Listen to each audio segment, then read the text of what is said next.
Tomar en cuenta que hemostasia suena parecido a decir homeostasis, ¿no? Pero hemostasia, ustedes lo van a ver como hemo, un prefijo que siempre significa sangre. Y estasia viene de estasis, que quiere decir enlentecer o detener. Número 5, diferenciar los grupos sanguíneos, los tipos de sangre. Ustedes saben que en la pre-militar les pedían su tipo de sangre, ¿no? Eso van a conocer. Y por último, conocer los trastornos de desequilibrio homeostático. Empezaremos con la sangre y la homeostasia. Tenemos que tomar en cuenta que la sangre es un fluido. Está formado por líquido extracelular y células. Y entre las células que tenemos acá, hay unas células bastante importantes llamadas glóbulos rojos, cuya función es la de transportar. Es la principal función. Y no solo de los glóbulos rojos, sino también del líquido en el cual ellos están flotando. Este líquido conocido como plasma. Por ende, todo lo que es mi sangre, incluyendo la parte líquida, la parte celular, tiene diferentes funciones como transportar oxígeno, transportar dióxido de carbono, necesarios para la vida, transportar hormonas. Miren que acabamos de terminar el capítulo de hormonas, y acá está, puede transportar hormonas, nutrientes como la glucosa, las vitaminas, minerales, regular el pH. Y el pH es el potencial de hidrógeno. Si bien tu cuerpo tiene un grado de pH, este se basa en la cantidad de ácido respectivo al porcentaje de hidrógeno que tienes. Mientras más hidrógeno, más ácido es tu cuerpo, mientras menos hidrógeno, menos ácido es tu cuerpo. También ayuda a regular la temperatura. ¿Y cómo regula la temperatura la sangre? Depende del flujo. Si es que la sangre está fluyendo muy rápido por los vasos sanguíneos, entonces tiendes a tener calor. Si la sangre fluye muy lento por los vasos sanguíneos, entonces vas a tener frío. Por ende, siempre regula la temperatura. Y por último, también te protege contra enfermedades, ya que en la sangre tenemos diferentes células, como son los glóbulos blancos, divididos en dos grupos de granulares y agranulares, los cuales siempre nos definen de enfermedades producidas por bacterias, por virus y demás. Vámonos a definiciones. Entre la primera definición que tenemos que destacar es la de aparato cardiovascular. Y es 3 capítulos de los cuales se van a hablar acerca de este aparato, ya que el aparato cardiovascular está conformado por cardio, corazón, que es el siguiente capítulo, vascular, que son los vasos sanguíneos, y dentro de ellos la sangre, que va a descubrir. Punto número 2, la hematología. Esta es una rama de la medicina que estudia la sangre, los tejidos formadores, miren, y sus trastornos. La sangre está conformada por matriz extracelular llamada plasma. Recordemos que la sangre es un tipo de tejido conectivo, es un tejido conectivo líquido, el cual tiene plasma. Y para recordar esto de plasma, en el capítulo 1 se hablaba de líquido extracelular.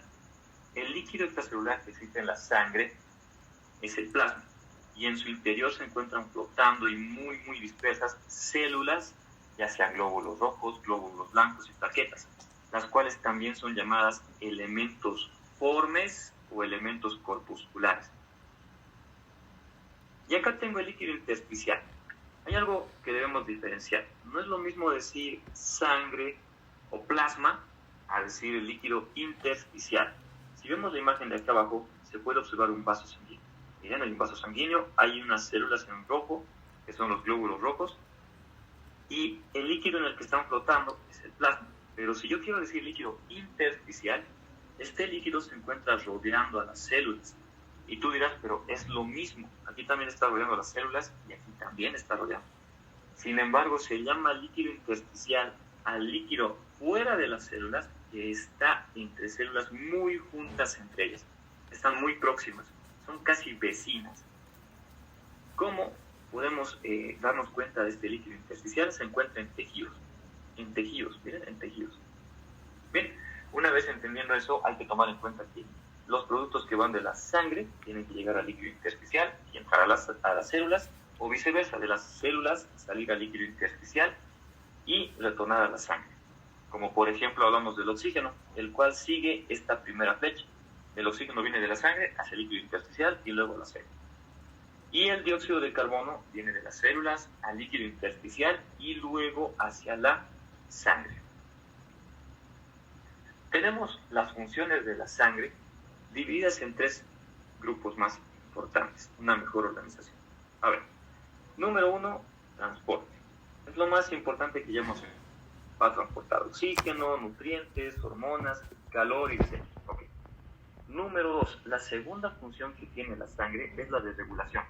Puede regular el pH, y dijimos que el pH es potencial de hidrógeno. ¿Cómo? ¿Cómo lo regula? Utilizando amortiguadores o sustancias buffer. ¿Qué son estas sustancias buffer o amortiguadores? Son enzimas, son proteínas, son componentes celulares que permiten hacer a los ácidos fuertes en ácidos débiles, que se puedan romper y separar. Ácidos fuertes en ácidos débiles. También le permite regular la temperatura, el flujo sanguíneo y esto importantísimo, la presión osmótica.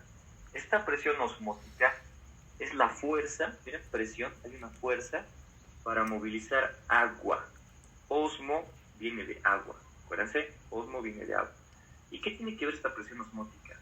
Tomen en cuenta que los vasos sanguíneos son túneles que tienen agua. ¿Y cómo es que el agua permanece en tu vaso sanguíneo? Gracias a esa presión osmótica, que es la presión que atrae el agua a un determinado sitio.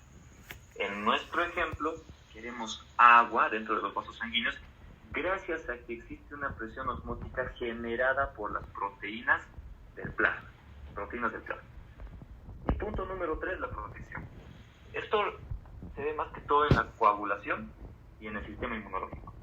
Tenemos unas células llamadas plaquetas, que más que células son fragmentos celulares, son trocitos de células, las cuales no tienen núcleo, no tienen organelas, pero se encargan de detener un sangrado, se encargan de la coagulación. Y número 2, tengo a los glóbulos blancos, que se encargan de la defensa o sistema inmunológico. Con eso estaríamos concluyendo las funciones de la sangre. Ahora, ¿qué características físicas tiene la sangre? Características físicas es algo que puedas evaluar. Número 1, la consistencia. Tomen en cuenta que la consistencia de la sangre, la consistencia es más densa y viscosa que el agua. Es densa y viscosa que el agua. El agua es un poco más fluida, es más líquida, pero la sangre tiende a ser más espesita. ¿Por qué? Porque tiene componentes celulares. Número 2, la temperatura.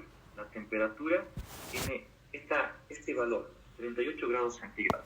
Obviamente hablando de la sangre, si yo digo temperatura corporal, la temperatura del cuerpo va a ser menor a esta. Como cuando llegas a la preparatoria y en el termómetro que tú utilizas te sale 36, 35 a veces. Pero esa es la temperatura externa. Yo me refiero a la temperatura interna. Y para saber sobre esta temperatura de la sangre, sería necesario introducir un tubo dentro del corazón. Un pequeño tubito dentro del corazón y medir esa temperatura que fluye por la sangre del corazón, de los vasos sanguíneos grandes, y veríamos que es de 38 grados centígrados, ¿sí? O 100.4 grados Fahrenheit, que es una medida que ya no se usa mucho. Punto número 3, el pH, el potencial de hidrógeno. Resulta que el pH se basa en una medida que va del 7, ¿sí? Del valor de 7 hacia arriba y hacia abajo. Si la sustancia que yo quiero evaluar es mayor al 7, mayor al número 7, se llama alcalina, ¿sí? Es alcalina. Si la sustancia que yo quiero evaluar tiene un valor menor a 7, se llama ácida. ¿Bien? Ácida. Son valores que se ven en cualquier tipo de sustancia. En un jugo de limón se puede evaluar el pH incluso en la saliva, se puede evaluar el pH en la leche materna, en el semen, en cualquier fluido, y siempre vamos a tomar un valor medio como 7. En este caso, si vemos el pH de la sangre, este es de 7,35 a 7,45. ¿Qué podemos decir? Que la sangre es un poco ácida o un poco alcalina. ¿Qué diríamos? Que la sangre es un poco alcalina, ¿verdad? Es un poco alcalina. El color de la sangre es rojo. Sabemos que es roja, pero puede variar dependiendo del contenido de oxígeno. Una sangre de color rojo brillante es la que presenta la sangre arterial, rojo brillante. Una sangre de un color rojo más oscura, rojo más vinosa, es la que tiene la sangre venosa. ¿Okay? Sangre venosa, roja oscura, sangre arterial es de color roja brillante. El volumen es la cantidad de sangre que tienes. Si eres un hombre, este valor es de 5 a 6 litros. Y en la mujer es de 4 a 5 litros. Por último, el porcentaje de líquido extracelular, que el total del cuerpo es el 20%. Jóvenes, alguien tiene su micrófono encendido. Apáguenlo, por favor. Apaguen ese micrófono, ratas. Ratas, apaguen ese micrófono. Correlación clínica. Hablemos de la extracción de sangre. Acá solo voy a mencionar que la sangre va a ser rojita brillante, ¿bien? Rojita brillante, como cuando se tome de las arterias, cuando sea sangre de arterias. Y se va a ver como sangre venosa, un poco más oscura, cuando esta se tome de las venas. ¿Cómo se puede tomar sangre de las venas? Pues utilizando una jeringa, introduciéndola directamente en las venas o pinchando un capilar que se encuentra a nivel de los deditos, ¿eh? En la yema de los dedos. En cambio, la punción arterial es un poco más compleja, es más profunda y es más fiel a la cantidad de oxígeno que puede tener la sangre. Vámonos a componentes de la sangre. Bien, del 100% de sangre que tienes, si yo lo vacío en un tarrito, o incluso una pequeña muestra de sangre, del volumen que quiera, esto puede ser 10 ml de sangre o puede ser toda tu sangre, pero se divide en dos componentes. Plasma, que representa el 55%, y elementos formes, que representa el 45%. Jóvenes, por favor, apaguen sus micrófonos. Apaguen esos micrófonos. No quiero escuchar perros. Ok, este plasma, que representa el 55%, es líquido, es solo agua. Sin embargo, los elementos formes son 3 tipos de células que pueden estar acá, pero en mayor proporción siempre van a ser los eritrocitos, también llamados glóbulos rojos o hematíes. Ese es el mayor porcentaje de elementos formes. Aunque el 45% son elementos formes y deberían ser leucocitos, plaquetas y eritrocitos, pues en su mayoría son eritrocitos. Las plaquetas y los leucocitos tienden a formar una pequeña lámina o película, miren, en esta muestra. Ahora, ¿qué sucedió? ¿Por qué se ha separado el plasma y los elementos formes en este ejemplo? Se puede hacer algo llamado centrifugación.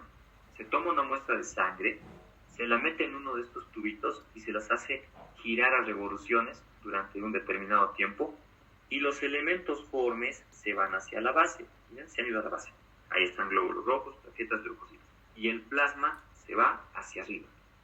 Y entre ambos está una película delgada. Representa un 1% de las células. Y es mi capa leucocítica, también conocida como capa leucocitaria. Entre los leucocitos que podemos encontrar ahí están dos grupos grandes: agranulocitos y granulocitos, basándose en la cantidad de granitos que tienen. Si ven la imagen, los agranulocitos casi no tienen granitos o son poco visibles. Sin embargo, los granulocitos tienen un montón de granitos, muchos granitos que son visibles al microscopio. ¿Cuáles son ellos? Enseguida vamos a ir viendo desglosando. Ok, y aquí están mis plaquetitas. Sigamos. Tenemos este gran cuadro que nos resume un montón el porcentaje de plasma, el porcentaje de glóbulos rojos, de glóbulos blancos. Este cuadro tiene acá en el primer pilar, en la parte izquierda, el peso corporal total. De todo lo que es tu cuerpo, incluyendo otros tejidos, otros líquidos, la sangre solo es un 8%. De ese 8% podemos dividirlo en plasma y en elementos formes. Si yo hacía esa centrifugación, el plasma se iba arriba, ¿no ven? Miren, el plasma se iba arriba. Y los elementos formes se iban abajo. Entonces, en base a eso, han hecho este cuadrito. Acá se puede ver el plasma, que representa un 55%. Elementos formes, 45%. Ok. Ahora, vámonos al plasma. El plasma, si bien es la parte líquida de la sangre, tiene 3 componentes. Número 1, proteínas.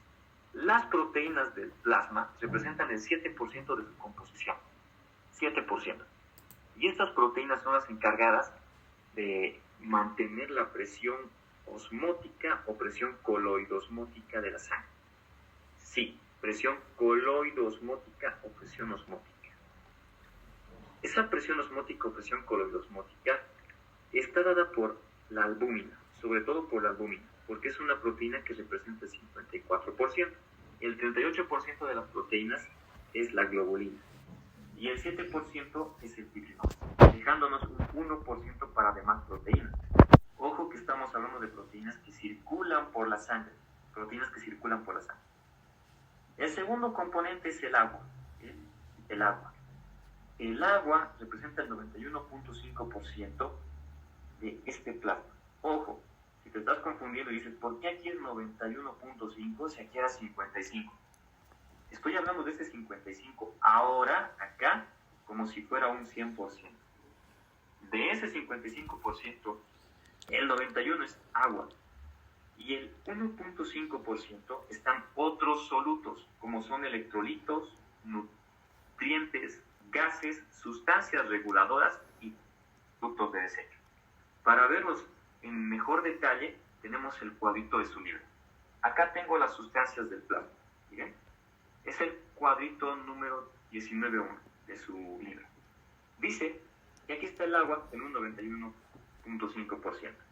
Es el solvente, tomen en cuenta eso. Medio de suspensión, absorbe. Si nos vamos a las proteínas plasmáticas, eran un 7%. Teníamos a la albúmina, ¿no? Un 54%. Y estas son las más pequeñas y numerosas, encargadas sobre la presión osmótica.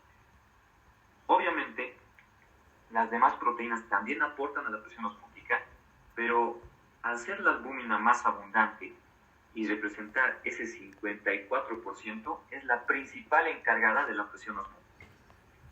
Globulinas. Estas mis globulinas, si te fijas, representan un 38%. ¿Para qué sirven las globulinas? Grandes, globulares, que en biología celular están mostrados como tipos de proteínas globulares. Estas mis globulinas se encargan de defenderte contra enfermedades, al atacar a bacterias, atacar a virus, ya que ellos son inmunoglobulinas. Inmunoglobulinas o anticuerpos son exactamente lo mismo. Inmunoglobulinas, abreviadas como IG, o anticuerpos. Otra función que tienen las globulinas es la de transporte.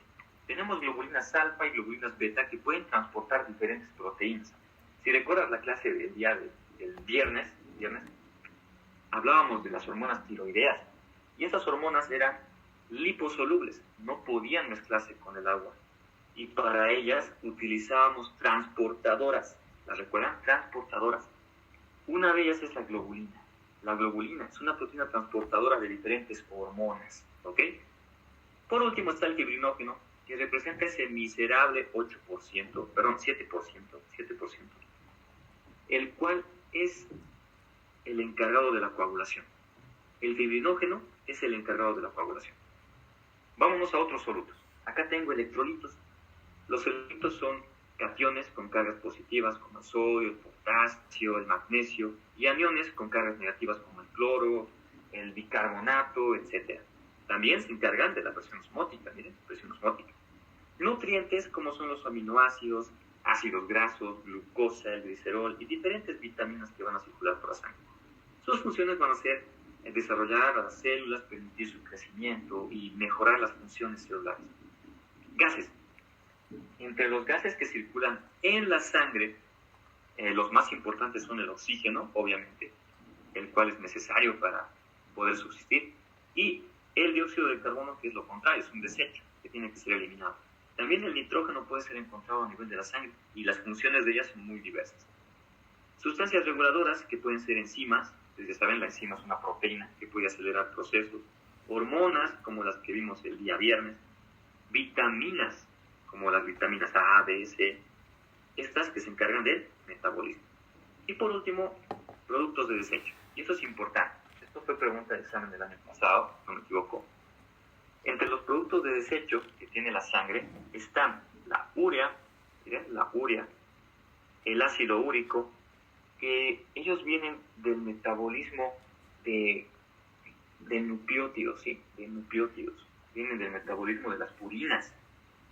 También está la creatina, que viene del metabolismo, la creatinina, perdón, metabolizándose de la fosfocreatina, de las proteínas, y cuando tú comes carnecita, de ahí viene.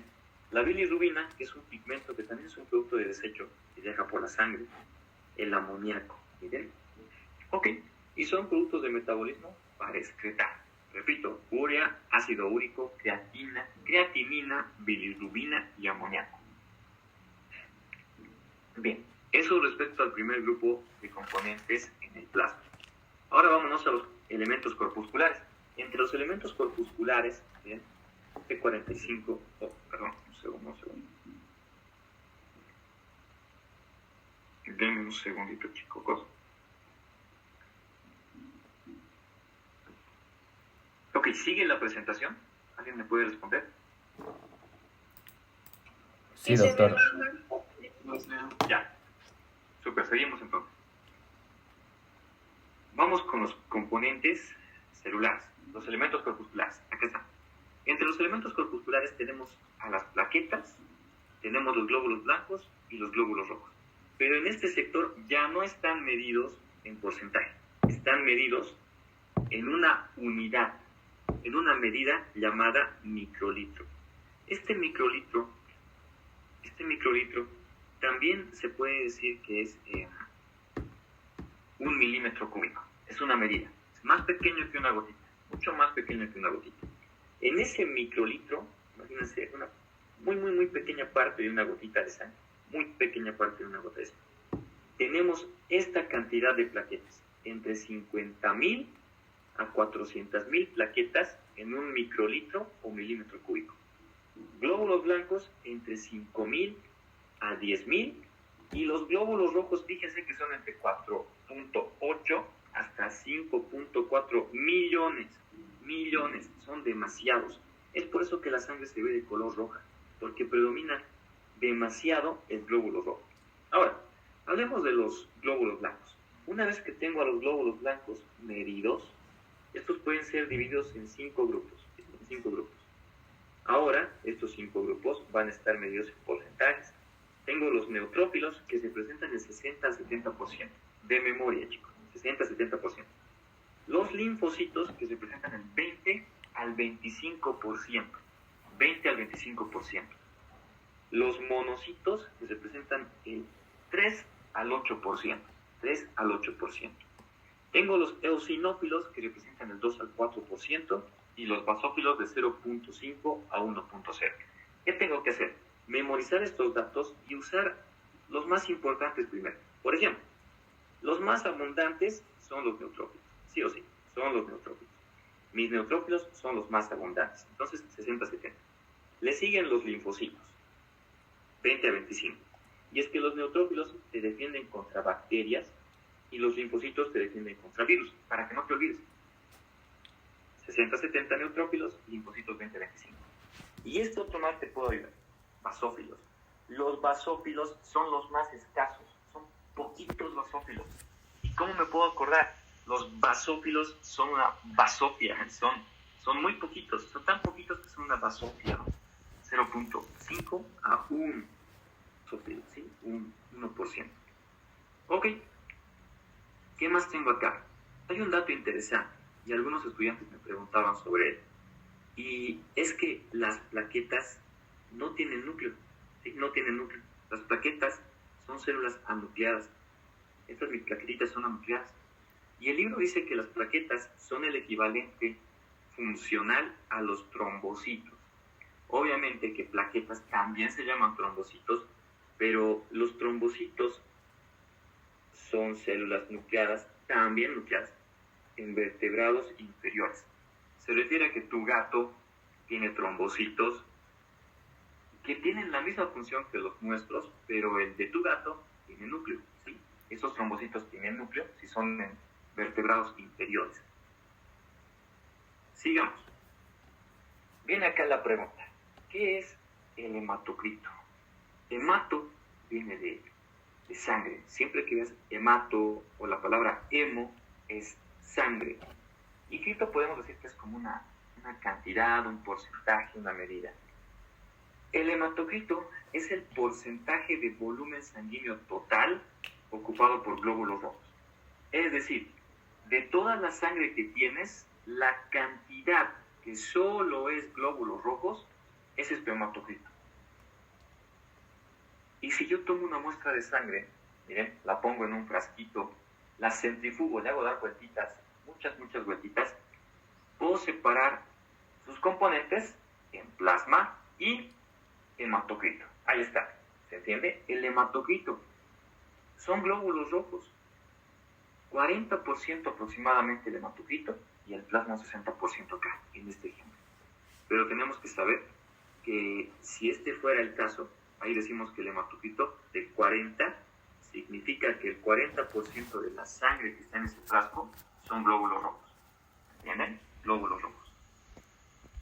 Los valores para el hematocrito, si valores reales, para las mujeres es de 38 a 46%. Una media de 42. Significa que de toda la sangre que tiene la mujer, el 38 al 46% son glóbulos rojos. En el caso del varón es de 40 a 54%, con una media de 47, la mitad. Ahora tú dirás, ¿por qué rayos los hombres tienen más glóbulos rojos? Y hay explicaciones. La primera explicación que podríamos usar es que los varones, ser más grandes, de mayor altura o con mayor volumen corporal que una mujer. Pero eso no es universal, claro, no es universal. Pero si tomamos en cuenta el tamaño, el hombre manejaría un poco más de sangre, por ende un poco más de glóbulos rojos. Pero la razón que debe estar pasando por tu mente, tal vez, es porque la mujer tiene su ciclo menstrual, que una vez al mes pierde sangre y por eso tiene menos glóbulos rojos. Puede ser, pero la mujer pierde esa sangre y la recupera rápidamente. La razón por la que el hombre tiene más glóbulos rojos es por la testosterona, una hormona masculina que es capaz de estimular la formación de otra hormona. A ver, aclaremos esto. La testosterona es una hormona masculina que puede permitir la formación de otra hormona, estimular a la producción de la EPO. EPO es la abreviación de eritropoyetina, una hormona producida en el riñón. Esta hormona eritropoyetina es producida en tus riñoncitos. Entonces, el varón tiene más glóbulos rojos porque tiene más testosterona, tiene testosterona que estimula la eritropoyetina y la eritropoyetina hace que se produzcan más glóbulos rojos. ¿Qué más? Debemos decir que hay medidas. Si es que el hematocrito estuviera disminuido, se conoce como anemia. Si es que el hematocrito estuviera aumentado, se conoce como policitemia. Bien. Una vez visto eso, veamos un caso clínico. Un caso clínico es un pacientito que llega a un centro de salud y vamos a ver qué tiene. Esta es Vania. Dice, es una mujer de 21 años que acude a consulta por dolor de cabeza. Miren, le estaba doliendo la cabeza. Tenía mareos, tenía debilidad desde hace una semana. Miren, hace una semana. A la evaluación física, o sea, cuando le evalúas el cuerpito, le ves la carita, le ves los ojos, le ves los brazos, le ves el cuerpo, se nota pálida. Ok, se evalúa su hematocrito. Le piden una prueba de hematocrito para contar cuántos glóbulos rojos tiene. Y el resultado es el siguiente. Para ella, su hematocrito estaba en un nivel de 30%. Ok, con ese nivel de hematocrito de 30%, ¿tendrá anemia o tendrá policitemia? Anemia. Anemia. Exactamente, anemia. Anemia, muchachos. Está con anemia. Y antes, dato curioso, ¿no? ¿Cómo sé que es anemia sin ver el hematocrito?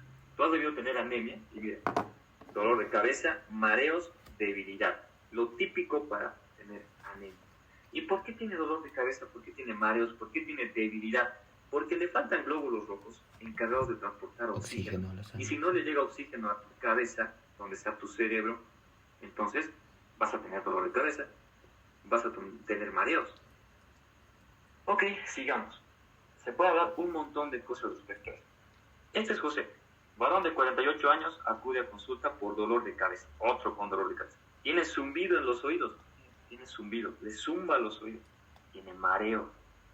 Le miden la presión arterial y es elevada. Entonces, se evalúa su hematocrito en un laboratorio, ahí frente al Vietnam, y el resultado es el siguiente.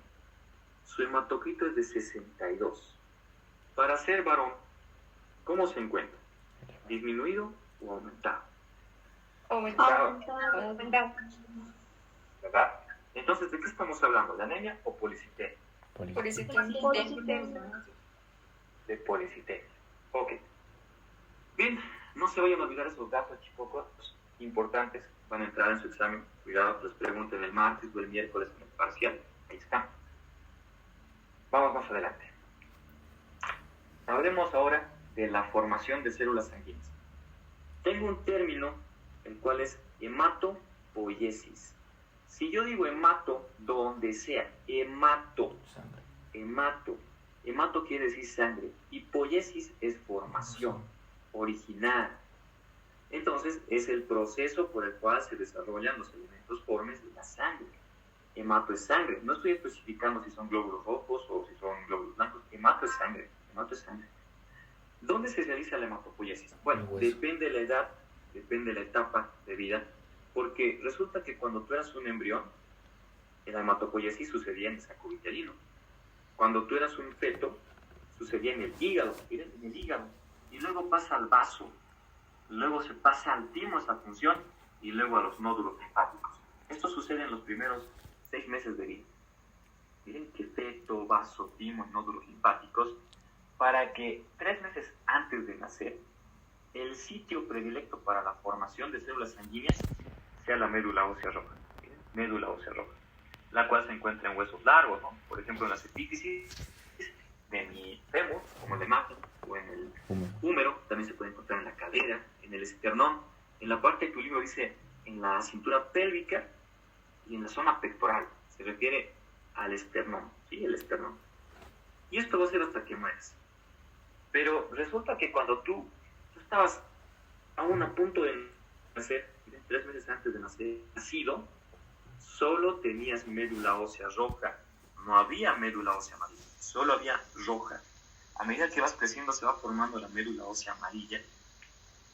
Y esta tiene otra función diferente. La médula ósea amarilla no produce hematopoiesis, se encarga de almacenar grasas. Sin embargo, si tuvieras una pérdida de sangre masiva, una hemorragia, un accidente hecho por tanta sangre, la médula ósea amarilla tiene la capacidad de convertirse en médula ósea roja. Miren, se puede convertir para seguir formando más células sanguíneas. Por último, las células madre pluripotenciales o hemocitos derivan del mesénquima y dan origen a diversos tipos de células. Las células madre son células que pueden producir hijas o clones, y estas son las que dan origen a todas. Las células madre pluripotenciales dan origen a todas, dan origen a los glóbulos rojos, a las plaquetas y glóbulos blancos. Y cuando dice que derivan del mesénquima, recordemos el capítulo 4 de tejido conectivo. El mesénquima es una parte del tejido que se encarga de formar el tejido conectivo. Está dentro del mesodermo, que solo forma tejido conectivo. Ok, ahora veamos este cuadro. Este es el cuadro que muchos piensan que es lo peor del capítulo. Es muy difícil, pero lamentablemente tienes que aprender. Primero, para aprender este cuadro, tienes que tomar en cuenta que las células madre pluripotenciales representan del 0.05 a 0.1% del total de células. Y están ubicadas en la médula ósea roja. Médula ósea roja. De ella salen otras 2 células madre. Miren, 2 linajes. La célula madre mieloide y la célula madre linfoide. Ok, veamos eso. Mieloide, linfoide. ¿Cómo puedo aprender esto o estudiarlo de manera más fácil? Primero, si te das cuenta y eres observador, acá hay una división. Miren, está dividido. Todo lo que está a este extremo está siendo producida por las células madre linfoides. Miren, células madre linfoides. ¿Y a qué te suena linfoide? A linfocitos. El final común es producir linfocitos. Y tenemos 3 tipos de linfocitos. Linfocitos T, linfocitos B y los NK o linfocitos natural killer, asesinos naturales. ¿Y de dónde vienen? Bueno, la célula madre linfoide, esta célula madre linfoide forma sus formas inmaduras, ¿bien? Linfoblasto, si recordamos el capítulo 4 de nivel tisular, blasto es inmaduro, linfoblasto T al linfocito T, linfoblasto B al linfocito B y linfoblasto natural killer a linfocito natural killer.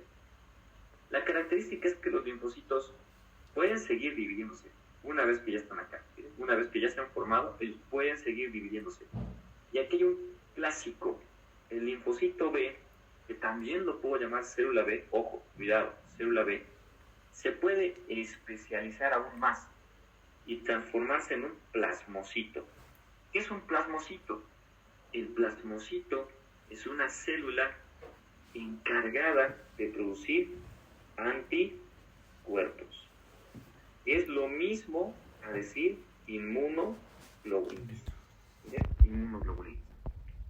Entonces, tengo inmunoglobulinas, anticuerpos producidos plasmocitos. ¿Bien? Ves que las inmunoglobulinas son un tipo de proteína en la sangre, son las globulinas. ¿Qué más? Veamos ahora el linaje de la célula madre mieloide. Esta la vamos a hacer con azul. Célula madre mieloide. En la célula madre mieloide, en la célula madre mieloide resulta ver la formación de unas unidades formadoras de colonia. Unidad formadora de colonia, miren, de eritrocitos, unidad formadora de megacariocitos y unidad formadora de colonias de granulocitos y de monocitos. ¿Sí? Miren, GM de granulocitos y monocitos. Son casi todas las células. A ver, si hablamos de las unidades formadoras de colonias de eritrocitos, estas formadoras de colonias se consideran células progenitoras, porque pueden ir especializándose, pero ya solo en un linaje. Esta unidad formadora de eritrocitos solo forma eritrocitos. La de megacariocitos solo forma plaquetas, y la que es de granulocitos y monocitos forma a los 3 granulocitos que tenemos, ¿sí? Eosinófilos, basófilos y neutrófilos, y un monocito. Ok, veamos esto. La unidad formadora de eritrocitos se convierte en un proeritroblasto. Proeritroblasto. Pro es antes, eritro es rojo y blasto es inmaduro. Este se convierte en un reticulocito. Obviamente cito es maduro, pero aún así se considera una célula inmadura. Esto va en contra de la definición de cito. El reticulocito es inmaduro porque presenta un núcleo. En el momento en el que yo le quito el núcleo a este reticulocito, adopta una forma bicóncava, conocida como glóbulo rojo, o eritrocito, o también llamado hematíe. ¿Sí? Hematíe. Este glóbulo rojo es bicóncavo porque no tiene núcleo. Punto.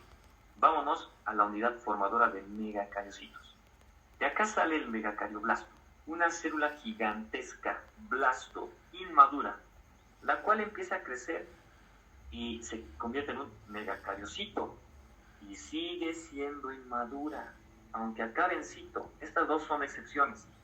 Acaban en cito, pero son inmaduras. Pasa que el megacariocito es una gran célula, la cual es destruida, es pedaceada, como cuando tú agarras pan y le quieres dar a tus gatos, ¿no?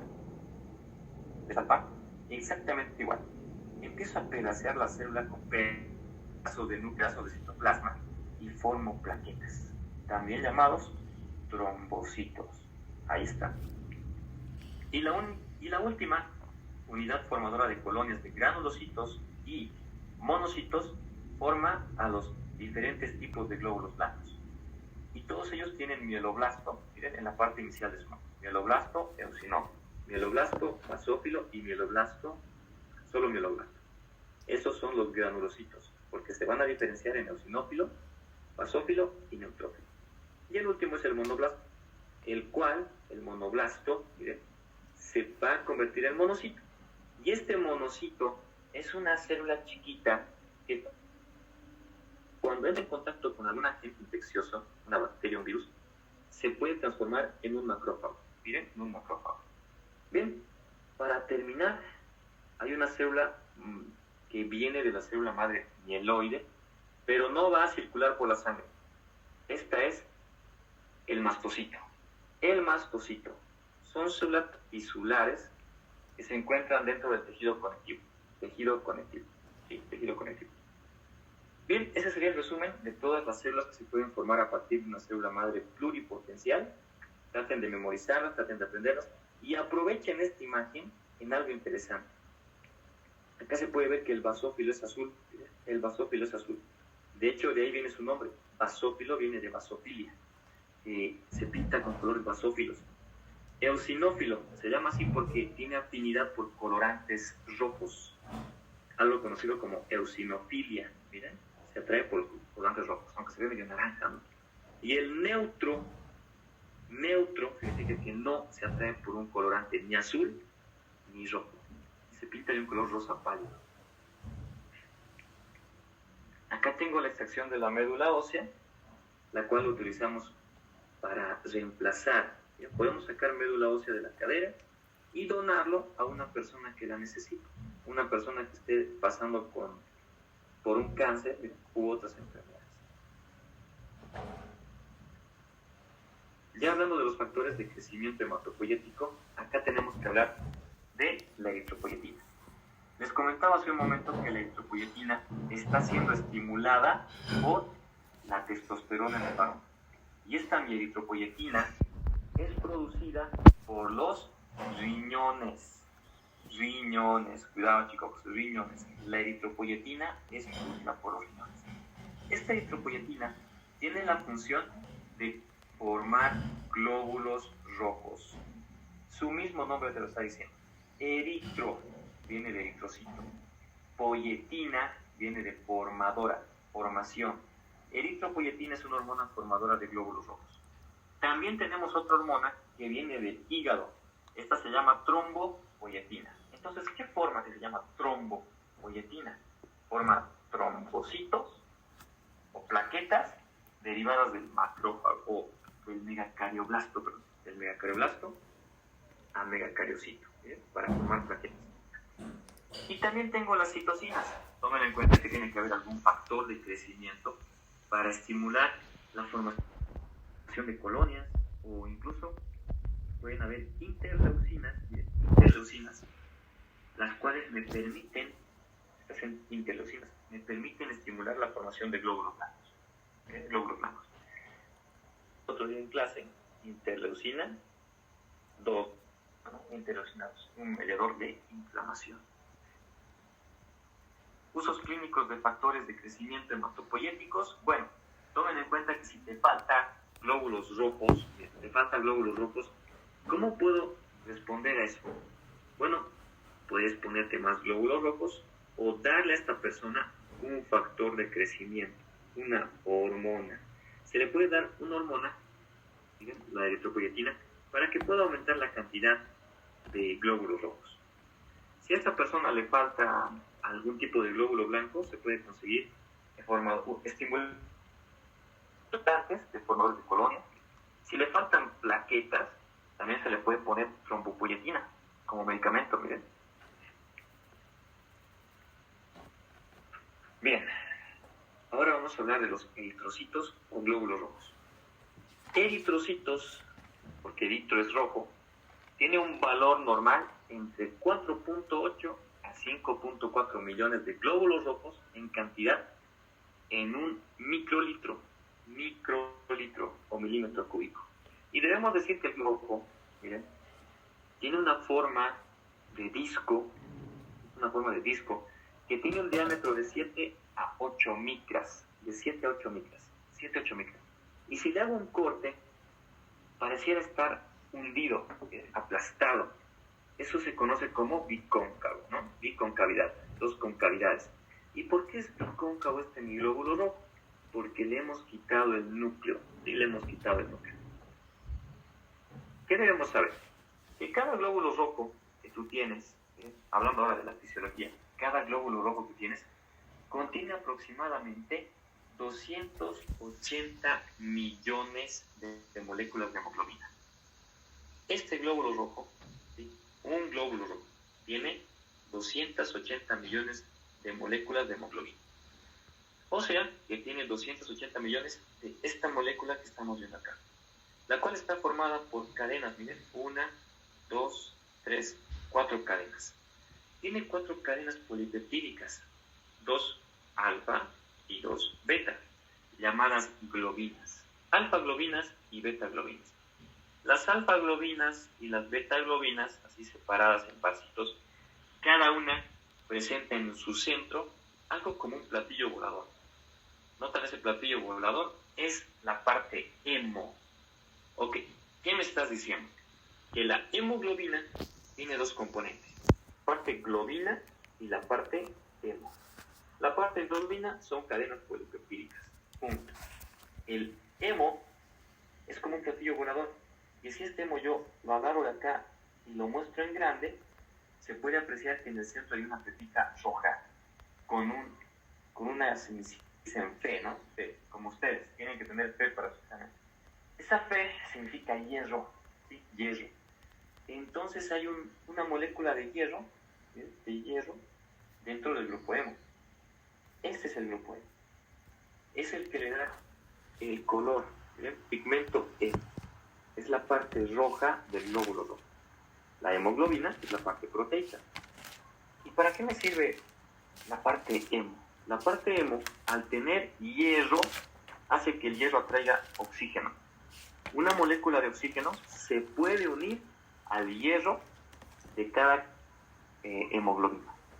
Y cada molécula de hemoglobina puede atrapar hasta 4 moléculas de oxígeno. Por ende, repito, una molécula de hemo agarra un oxígeno. Una molécula de hemoglobina agarra 4 oxígenos. Pero, ¿cuántas hemoglobinas tiene mi glóbulo rojo? Tiene 280 millones. ¿Y cuántos oxígenos agarra el glóbulo rojo? Tendría que multiplicar los 280 millones de moléculas de hemoglobina por 4. Esa es la cantidad que el glóbulo rojo tendría de hemoglobina. 280 millones por 4.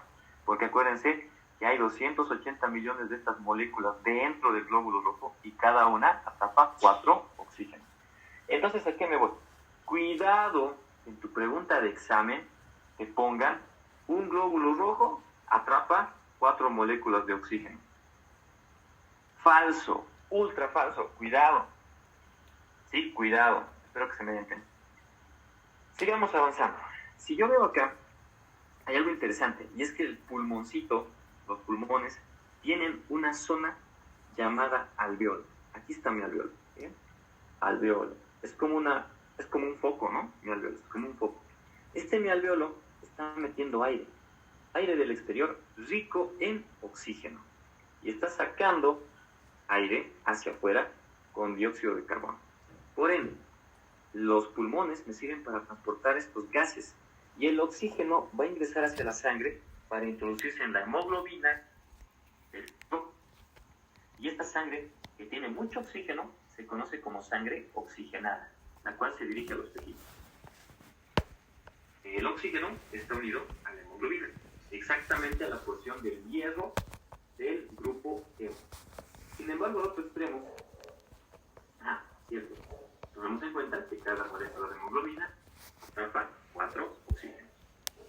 Al otro extremo, la sangre está rica en dióxido de carbono. Miren, dióxido de carbono. Es sangre que viene de los tejidos para ser eliminada. Tiene mucho dióxido de carbono, y este dióxido de carbono tiene que abandonar los pulmones, tiene que salir. Resulta que el dióxido de carbono le da esa coloración azulada. Le da una coloración azulada. Todo esto está en un tono azulado. Y al otro extremo está en un tono rojo. Aquí está en un tono rojo. Bueno, resulta que dependiendo de la concentración de oxígeno o dióxido de carbono, la sangre puede variar en su tono. Y en este punto estamos viendo a mi glóbulo rojo que viene de los tejidos, no tiene oxígeno, no tiene por qué tener oxígeno. Entonces, ¿qué transporta acá esta mi molécula de hemoglobina? Transporta dióxido de carbono. Y quiero que esto jamás te olvides. La hemoglobina puede transportar oxígeno. Sí, transporta oxígeno bien, fácil. Pero también puede transportar dióxido de carbono. También tiene la capacidad de transportar dióxido de carbono. Del 100% de dióxido de carbono que viaja por la sangre, del 100%, un 23% está unido a la hemoglobina. Se une a las porciones globina. ¿Qué más? Esto lo van a repasar en el capítulo 23, si no me equivoco, que es aparato respiratorio. Vámonos más adelante. También la sangre, aparte de contar con las hemoglobinas de los glóbulos rojos, estos glóbulos rojos cuentan con la capacidad de producir anhidrasa carbónica. ¿Miren? Anhidrasa carbónica. ¿Qué es esta anhidrasa? Es una enzima, porque acaba en asa, anhidrasa carbónica. Y algo importante que hay en la sangre es el óxido nítrico también. Y resulta que la hemoglobina participa en la regulación del flujo y la presión sanguínea. ¿Cómo? Con esta anhidrasa carbónica y con el óxido nítrico. Si bien el óxido nítrico es producido por las células endoteliales de los vasos sanguíneos, estos me permiten hacer vasodilatación. ¿Vieron? Vasodilatación gracias al óxido nítrico, es decir, aumento de la luz del vaso sanguíneo. Y eso me sirve para aumentar el flujo sanguíneo a algún tejido. Sin embargo, la anhidrasa carbónica es una enzima que trabaja dentro y fuera del glóbulo rojo. Como estamos viendo al glóbulo rojo, vamos a ver que esta enzima, esta anhidrasa carbónica, hace algo muy interesante que se va a repetir en el capítulo de corazón, hemodinamia, se va a repetir en aparato respiratorio, en aparato urinario y hasta incluso se va a repetir en aparato digestivo. Esta enzima puede agarrar el dióxido de carbono y el agua. ¿De dónde viene el dióxido de carbono? Viene de las células que están botando esos desechos al capilar, a un vaso sanguíneo. Esta es la célula, este es el espacio intersticial y estas son las células endoteliales. Esta es de acá. Bien. ¿Y esto qué es? Es el plasma. Este es el plasma. El dióxido de carbono entra al plasma y del plasma ingresa al glóbulo rojo. Entra al glóbulo rojo. ¿Qué voy a hacer en el glóbulo rojo? Bueno, voy a unir el dióxido de carbono con el agua. Gracias a la anhidrasa carbónica se forma un ácido débil llamado ácido carbónico, H2CO3. Forma un ácido débil. Y este ácido débil es fácil de romper. Como es débil, es fácil de romper. Al romper, me genera dos moléculas. Me genera bicarbonato, CHO3 con un signo negativo, y el hidrógeno. Eso es lo que hace la anhidrasa carbónica. Convierte un ácido fuerte en un ácido débil, capaz de romperse. Al romperse formó dos moléculas, bicarbonato y hidrógeno. Dato de vital importancia. Esta anhidrasa carbónica puede ir en ese sentido, ¿sí? Puede ir en ese sentido, puede ir en este sentido o puede ir en el otro sentido. El 70% de dióxido de carbono que viaja en la sangre es transportado a los pulmones como bicarbonato. Ahora, aquí tal vez algunos se estén complicando. ¿Por qué está hablando del dióxido de carbono? Acuérdense que la sangre transporta dióxido de carbono, también transporta oxígeno. Y del 100% de dióxido de carbono que transporta la sangre, el 70% es transportado como bicarbonato. El dióxido de carbono tiene la capacidad de convertirse en bicarbonato. ¿Cómo? Con la anhidrasa carbónica. ¿Miren? Esto les va a servir un montón para el capítulo de aparato respiratorio. Ciclo de vida del eritrocito. Ciclo de vida. ¿Cuánto vive un glóbulo rojo? Y esto es pregunta de examen clásico. El glóbulo rojo vive 120 días. 120 días vive mi glóbulo rojo. Y acá tengo un cuadro que empieza este nivel, ¿no? Aquí está el 1, 2, 3, 4. Pero a mí me gusta empezarlo de este lado. Me gusta empezar por acá. Desde la formación del glóbulo rojo. Para formar un glóbulo rojo tengo que formar la hemoglobina. ¿Bien? Para la hemoglobina tengo el hierro, tengo la porción globina, tengo la vitamina B12, una vitamina que es elemental para la formación de células. Necesito vitamina B12 para formar células. Y ahora, también necesito una hormona, la eritropoyetina. Pregunta, ¿qué órgano produce eritropoyetina? ¿El riñón? Exactamente, muy bien. Los riñoncitos. Y acuérdense que los riñones producen eritropoyetina a mayor velocidad y en mayor cantidad en el varón, porque tienen testosterona. Bueno, entonces tengo estos componentes y puedo formar mi glóbulo rojo. Formo el glóbulo rojo. Ahí está. Mi glóbulo rojo se está formando en el hueso. Acuérdense, la hematopoiesis, más específicamente la eritropoiesis, sucede en la médula ósea roja, desde los 3 meses antes de nacer hasta que te mueres. Sale de la médula ósea roja, se va hacia la sangre, porque la médula ósea roja está altamente vascularizada, y va circulando feliz, 120 días, hasta que es completamente anciano.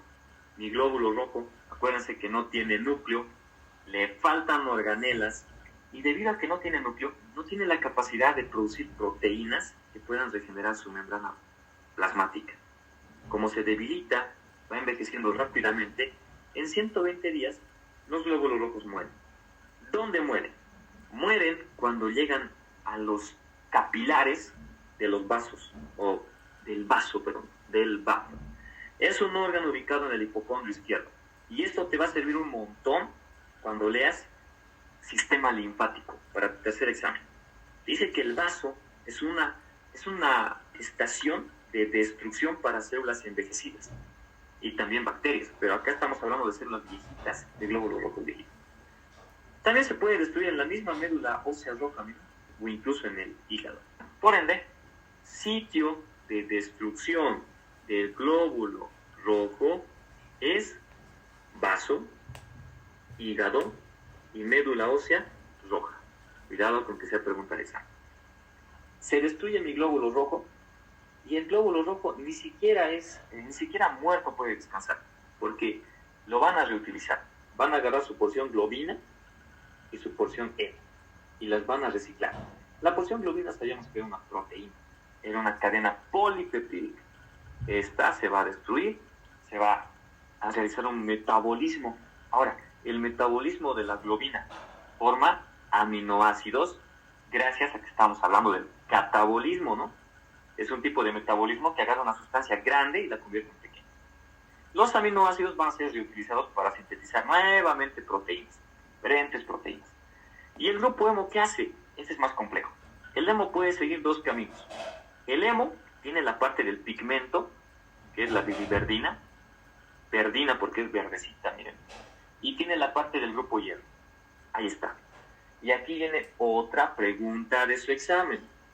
El hierro jamás puede estar suelto en la sangre. Jamás. Si el hierro estuviera libre en la sangre, sueltito, y tú lo dejas solo, va a empezar a quemar tejidos, va a empezar a quemar células, va a quemar los vasos sanguíneos, destruye todo. Y tú dirás, pero doctor, tenemos hierro. ¿Cómo es que no nos morimos con el hierro? Porque el hierro tiene que estar amarrado siempre a algo, a una proteína transportadora,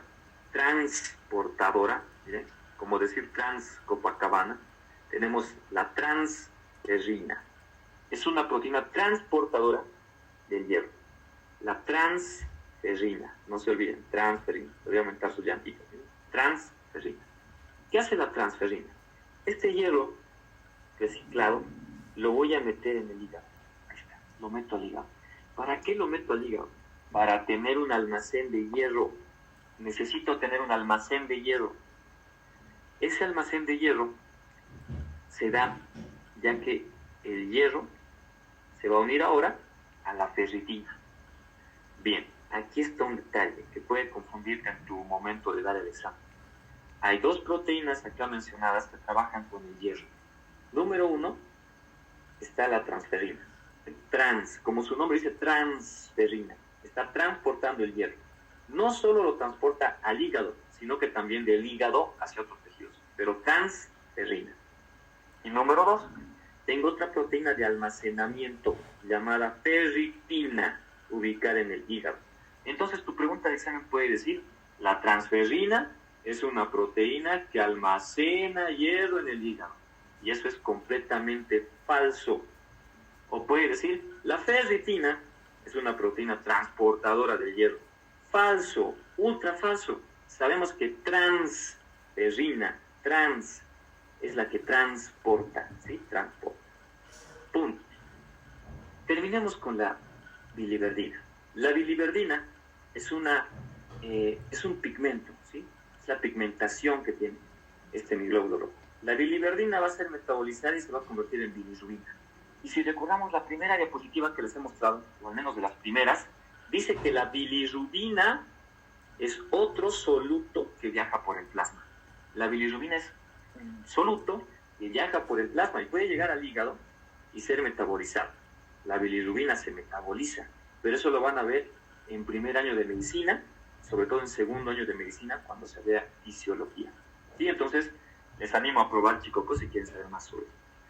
La bilirrubina llega al intestino delgado, siendo secretada por el hígado, miren, al intestino delgado, viene la bilirrubina y entra en contacto con bacterias. Sabemos que tenemos bacterias dentro de los intestinos y convierten la bilirrubina en urobilinógeno y en estercobilina. Urobilinógeno, uro es de orina. El urobilinógeno se pasa por la sangre hacia los riñones, miren, y se convierte en urobilina, la cual va a ser excretada por la orina, dándole la coloración amarilla característica a la orina, urobilina. Y la estercobilina, esterco, de estiércol, sale por las heces, dándole la coloración algo café, medio amarillenta, a veces verduzca, a las heces fecales, ¿bien? La coloración café. Y ese es el ciclo de vida del eritrocito, ¿ok? Acá tengo la formación para repasar. Se origina en la médula ósea roja, utilizo hierro, utilizo globina, utilizo vitamina B12, eritropoyetina, necesaria la eritropoyetina, y nace mi glóbulo rojo. Ahí está, mi glóbulo rojo verde. Ahora, les voy a contar una historia acerca del glóbulo rojo. El glóbulo rojo, sí, es una de las células más nobles que tenemos porque jamás cuestiona. Tú le dices al glóbulo rojo, tu trabajo va a ser transportar oxígeno durante 120 días. 120 días. Y cuando cumplas ese tiempo, te vamos a devolver tu núcleo. Y esto es así porque le quitamos el núcleo al eritrocito, ¿no? Le quitamos su núcleo al reticulocito para convertirse en eritrocito. Entonces, el glóbulo rojo trabaja por su núcleo, ¿no? Y él dice, cuente con ellos. Ok, mi glóbulo rojo empieza a transportar oxígeno. Acuérdense que el glóbulo rojo tiene 280 millones de moléculas de hemoglobina. Y cada molécula de hemoglobina es capaz de transportar 4 oxígenos unidos al hierro de la porción hemo de la hemoglobina. Y ahí está mi glóbulo rojo diciendo, un día tendré mi núcleo y formaré una familia. Tendré una esposa, una casa y un perro. Y quizá 2 hijos. Y ahí trabaja solito, transportando oxígeno durante toda su vida. Pasa el tiempo y dice, ¿no? ¿Cómo pasa el tiempo? 47 días más, ya casi, a punto de cumplir los 120 días. Han pasado los 120 días. Y se te acerca y dice, Señor, he trabajado muy duro durante 120 días. Ya estoy muy cansado, ¿ven? Está ultra cansado. ¿Qué le dices tú? Like. Lo has hecho muy bien, eritrocito. Pasa por aquí para reclamar tu núcleo. ¿Por dónde va a pasar? Entonces, el eritrocito dice, al fin podré ser feliz. Y pasa por él. pasa a una fábrica llamada vaso, hígado o médula ósea roja, que vendría a ser el sitio donde muere mi glóbulo rojo y es reciclado, ¿no? Se recicla el hemo, se recicla la globina. Entonces es una historia muy triste, la de mi glóbulo rojo. Muy triste, chicos. ¿Qué más tenemos acá? Sobrecarga de hierro y daño tisular. La sobrecarga de hierro y daño tisular se da cuando no existe transportador de hierro o alguna proteína para almacenar hierro. Les dije que si el hierro, en cualquiera de estas formas, que esté como hierro, que esté ferroso o férrico, necesita una proteína. Si está sueltita, quema, destruye el tejido, ¿bien? Ocasiona enfermedades en el hígado, en el corazón, en el páncreas y hasta en testículos y ovarios en hombres y en mujeres. Además, permite que ciertos microbios se multipliquen con rapidez. Ahí está la eritropoiesis, otra vez, por eritroblasto, el reticulocito. Acuérdense que el reticulocito pierde su núcleo y se convierte en eritrocito. Podría ser pregunta de examen.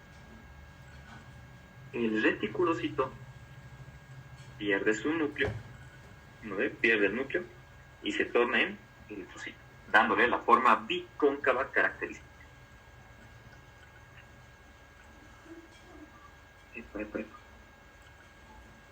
Ok, chicos, ¿cómo estamos hasta ahí? ¿Seguimos vivos? Toda la vida. Sí, doctor. Sí. Ya, falta re poquito, falta muy poquito. Enseguida ya vamos a terminar la clase. Ya llevamos 1 hora con 20 minutos. Va a ser unos 20 minutos más y ahí quedamos. Okay. O bueno, depende, no prometo nada. Vamos terminando. Hablemos de la hipoxia. Esto es importante.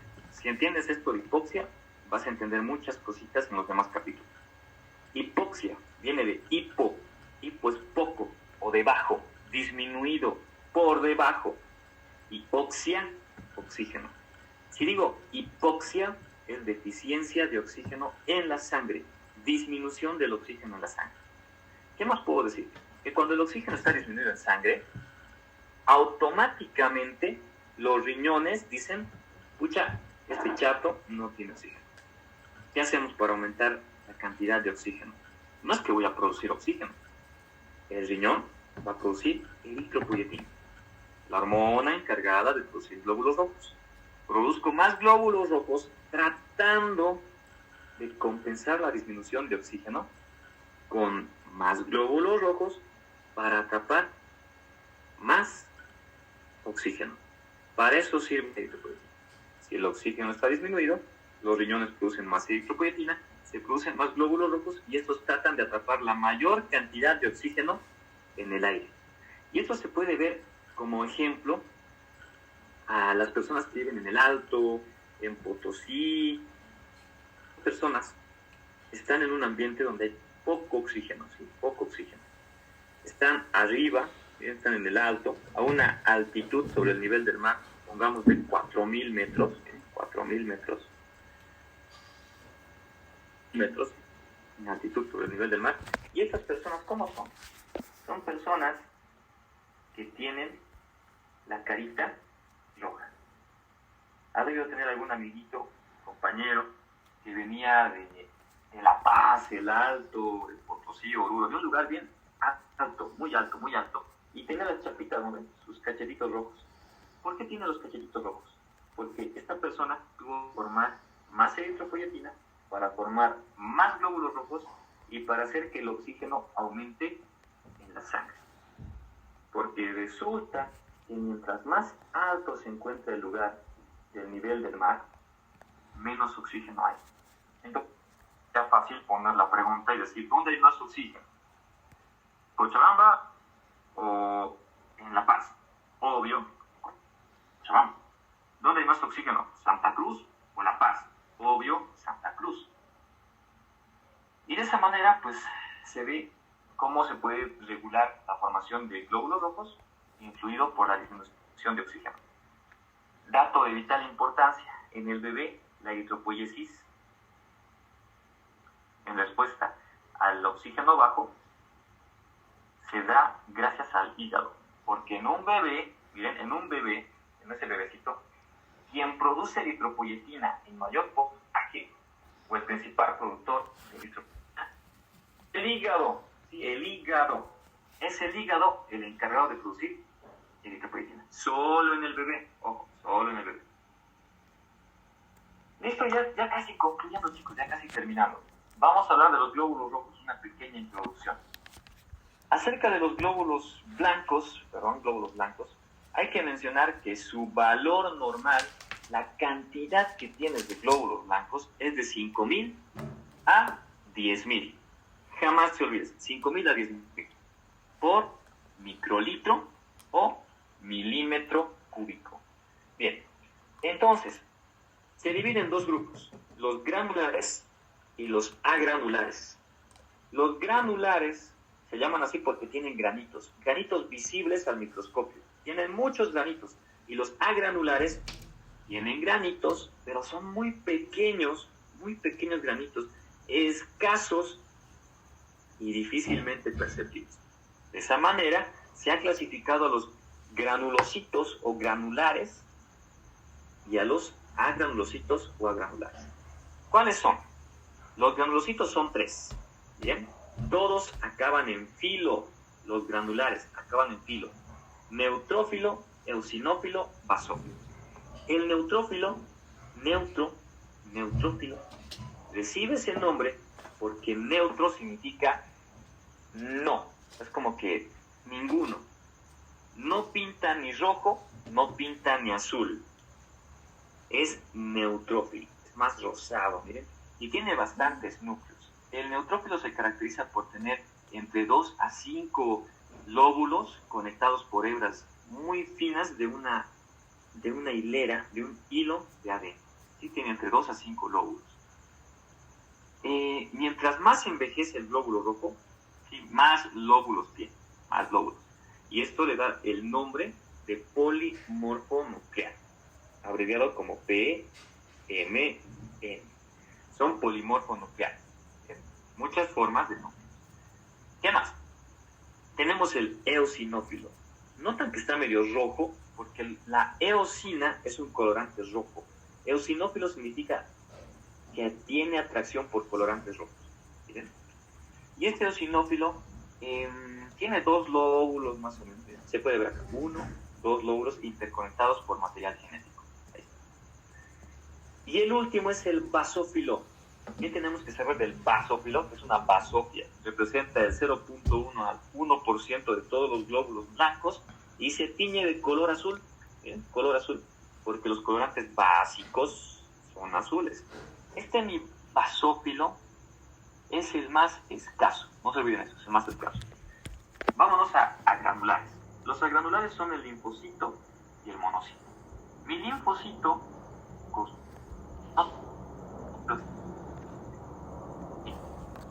¿no? ¿Qué más? Un anillo alrededor del núcleo. Un anillo alrededor del núcleo. Estos son algo grandes. Son grandes. Pueden medir entre 10 a 14 micras más o menos. Y a veces son chiquitos y pueden medir entre 6 a 9. Depende de si están siendo estimulados o no. Sus tamaños de 10 a 14. El monocito tiene un riñón, o mejor dicho, tiene un núcleo en forma de riñón o de herradura. Y hubo años anteriores donde te ponían preguntas así de sencillas. Te decía, el linfocito tiene su núcleo en forma de riñón o herradura. Falso. Es el monocito el que tiene su núcleo en forma de herradura o de riñoncito. Acuérdense que el monocito tiene la capacidad de convertirse en una célula más grande, enojarse y hacerse tremendamente enorme y cambiar de nombre a macrófago. Un gran comelón. Sigamos. Tenemos un recuento.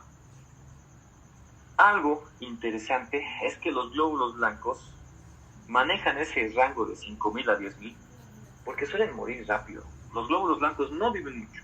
Viven cuestión de días, algunos incluso horas, apenas se forman y mueren cuando tienen que pelear contra bacterias, pero algunos viven meses a años. ¿Quiénes? Los linfocitos. ¿Los linfocitos son granulares o agranulares?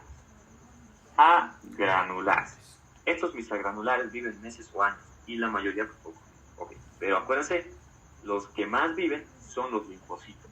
¿Y por qué viven más? Porque se encargan de la defensa contra bacterias, contra virus, sobre todo contra virus. Cualquier enfermedad que haya sido infecciosa y que haya necesitado la formación de anticuerpos. Anticuerpos. Por eso viven meses o años. Ahora, hay dos términos para decir si es que tus glóbulos rojos están aumentados del nivel normal o disminuidos. Cuando están aumentados se llama leucocitosis. Cuando están disminuidos se llama leucopenia. Leucocitosis quiere decir glóbulos blancos mayor a 10.000 en 1 microlitro. Leucopenia quiere decir menos de 5.000 glóbulos blancos en 1 microlitro. ¿Cuándo hay leucocitosis? Causas: estrés. Miren, estrés. No solo estrés psicológico, ¿no? También estrés físico. Microbios invasores, mucho ejercicio, el uso de anestesia y una cirugía. La cirugía. Leucopenia. ¿Cuándo va a estar disminuido el glóbulo rojo? Ante cualquier situación que mate tus glóbulos rojos. La radiación lo va a matar. El shock, lo vamos a decir por ahora, es un estado que tiene el paciente entre la vida y la muerte. Lo vamos a poner así, donde hay falla de los órganos. Agentes quimioterápicos como los que tratan el cáncer, ¿no? Y algunas enfermedades. Cuando los glóbulos rojos, los glóbulos blancos, cuando los glóbulos blancos granulares, que vendrían a ser los basófilos, los eosinófilos y los neutrófilos. Los tres filos, bueno, vamos a poner acá, cuando los tres filos abandonan la sangre, ya no regresan, ya no, cuando los tres filos. ¿Y quién más? El monocito. Los tres filos, ¿no? Los granulares y los monocitos abandonan la sangre, ya no vuelven. Y sin embargo, los que son linfocitos son los únicos glóbulos blancos que pueden recircular por la sangre. Representan solo el 2% en su cantidad ubicada en la sangre. Es decir, que si yo tuviera 100 linfocitos, dentro de la sangre están 2. Generalmente los linfocitos, el 80% de los linfocitos, está en tejidos. Y el 2% está en la sangre. Bien, pregunta del examen. ¿Cuál es el único glóbulo blanco que puede recircular? El linfocito. ¿Qué funciones podemos tener acá con estas células? Bueno, pueden hacer fagocitosis. Acá no se mueve mi GIF, pero ni modo. Pueden hacer fagocitosis de bacterias, comerlas, o puede hacer algo llamado quimiotaxis. Quimiotaxis, ¿sí? Significa atraer a glóbulos blancos al sitio de la lesión. Y bueno, chicos, con eso concluye la clase de hoy. El día lunes ya vamos a avanzar lo que es funciones de los leucocitos.